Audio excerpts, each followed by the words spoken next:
اللہ تعالیٰ بندوں کو آزماتا ہے، پرکھ کرتا ہے، امتحان لیتا ہے، طرح طرح کی نعمتوں سے اسے مالا مال کرتا ہے، کاروبار وسیع ہو جاتا ہے، اس کے لیے دولت کے انبار لگ جاتے ہیں، دنیاوی مال و اسباب اس کے لیے جمع ہو جاتا ہے، منصب ملتا ہے، عہدہ ملتا ہے، اقتدار ملتا ہے، شان و شوکت ملتی ہے، لوگوں کے دلوں میں اس کا گھر بنتا ہے، تو اس کے ذہن میں یہ بات آتی ہے کہ میرے رب نے مجھے جو عزت دی ہے میں اس کا استحقاق رکھتا تھا، اور میں اگر اس لائق نہ ہوتا تو مجھے کیوں نوازا جاتا، تو گویا میرا رب میرے اوپر راضی ہے۔ اور پھر جب محفل نعت میں مہمان خصوصی بھی بن گئے تو پھر تو ان کے نفس کو اور تسکین مل گئی۔ جب پیر صاحب نے بھی ان کو ہی اہمیت دی تو پھر انہیں لگا کہ واقعہ ہی ہمارا رب ہم پہ راضی ہی ہے، تبھی تو ہمیں مذہبی طبقوں کے اندر بھی اہمیت مل رہی ہے، حالانکہ وہ جانتے ہیں کہ ہم نے یہ دولت کیسے حاصل کی ہے، وہ جانتے ہیں کہ ہمیں سجدے کی توفیق نصیب نہیں ہے، وہ جانتے ہیں کہ آج اس محفل میں مہمان خصوصی سے تو کل ہم شراب خانے میں تھے، انہیں پتہ ہے، لیکن اس کی طرف توجہ نہیں جاتی، سوچتے نہیں ہیں، بلکہ وہ یہ سمجھتے ہیں کہ ہمیں یہ جو عزت مل رہی ہے یہ اللہ تعالیٰ کی طرف سے ہماری کسی قبولیت کی وجہ سے یہ عزت ہے، حالانکہ یہ ان کی آزمائش تھی، ان کا امتحان تھا۔ دوسری بات، وَأَمَّا إِذَا مَبْتَلَاهُ، اور جب اللہ اس کو آزماتا ہے، فَقَدَرَ عَلَيْهِ رِزْقَهُ، اور اس کے رزق کو تنگ کرتا ہے، اس کو آزمائش کی بھٹی میں ڈالتا ہے، فَيَقُولُ رَبِّي أَهَانَنِ، تو پھر وہ چیخ اٹھتا ہے، میرے رب نے تو مجھے ذلیل کر کے رکھ دیا۔ بیماری آ جائے، ابتلا میں مبتلا ہو تو وہ کہتا ہے کہ میرا رب مجھ سے ناراض ہو گیا، تو یہ انسان کی کج فکری، ایسا نہیں ہے۔ کسی شخص کو دولت کا دیا جانا یہ اللہ کی رضا کی دلیل نہیں ہے،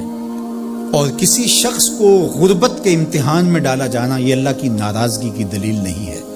حضرت امام رازی نے لکھا ہے کہ مکے سے لے کر طائف تک 70 ایسے نبیوں کی قبریں ہیں جن کی وفات صرف بھوک کی وجہ سے ہوئی،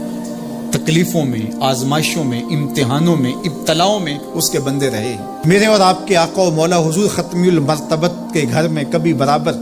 چولہا نہیں جلتا تھا،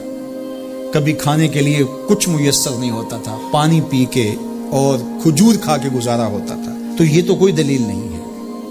اللہ کی رضا کی دلیل کیا ہے؟ نیکی کی توفیق مل جانا، اور اللہ کی ناراضگی کی دلیل کیا ہے؟ کسی شخص کا گناہ پہ دلیر ہو جانا۔ کوئی بندہ گناہ پہ دلیر ہے اور معصیت، نافرمانیاں، اللہ کے حکموں کو توڑنا اس کا مزاج ہے، تو سمجھو اللہ اس سے ناراض ہے۔ اور اگر کسی کو اللہ نے سجدے کی توفیق دی ہے، کسی کو اللہ نے اپنے راستے میں خلوص کے ساتھ خرچ کرنے کی توفیقات عطا کی ہیں،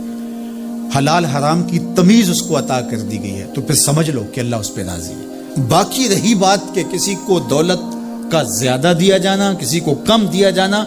تو یہ آزمائش ہے۔ اب جو اہل ایمان ہیں، اللہ کے بندے ہیں، وہ کیا کرتے ہیں؟ جب دولت زیادہ ملتی ہے، اقتدار ملتا ہے، منصب ملتا ہے، تو بس اللہ کے شکر کے دائرے میں آ جاتے ہیں، اور جب مصیبت آتی ہے، تکلیف آتی ہے، اذیتوں میں مبتلا ہوتے ہیں، تو پھر وہ یہ نہیں کہتے کہ ہمارے رب نے ہمیں ذلیل کر دیا،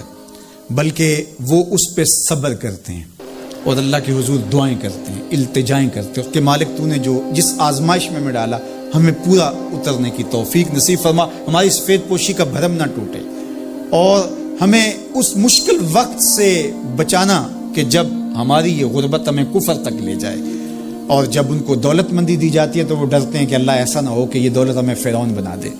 یہ دولت ہمیں نمرود بنا دے، ہمارے اندر بخل پیدا ہو، تکبر پیدا ہو، ہمارے اندر غرور پیدا ہو، تو وہ اس حالت کے اندر اللہ تعالیٰ کا شکر یا دوسری حالت میں اللہ کے حضور صبر کی توفیق مانگتے ہیں اور صبر کے ساتھ اپنی زندگی گزارتے ہیں۔